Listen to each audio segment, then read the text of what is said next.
Hi, I'm Cara with Heirloom Roses. Ben and I have always grown roses at our home. When our kids were little, our girls would play in between the rose bushes, and it was always just so much fun. I loved growing roses, and I still do.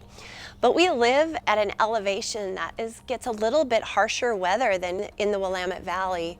And oftentimes when it gets cold, it gets really cold. And we have snow and ice and some freezing that happens up high at the higher elevations. What was interesting is the roses that we had growing, I just got at a regular box store, probably like one you might have in your area.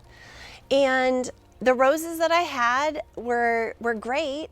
I loved all of them and loved them for their names and all, but one thing I realized that after a hard winter, sometimes the rose that I had would grow back to be a different color. I would have a yellow rose to start, and then I'd remember that it was supposed to be yellow, and then the next spring it would grow up and be red. And what I didn't know was that grafted roses often do that because of the root stock. And so their roots go down, but then a new top is grafted on or placed on top of that vigorous growing root stock. And that is traditionally how roses have been grown in the United States, especially field-grown roses. What makes a grafted rose not as hardy is that weak union between the root stock and the top of the rose.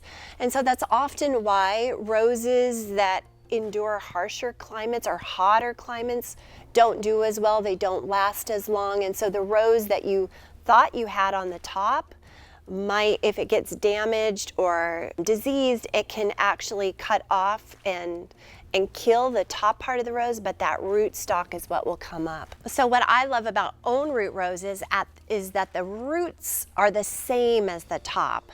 So if you have any damage to any part of the top, like if it gets cold, the roots will actually be the same, and so the same plant will grow that you expected.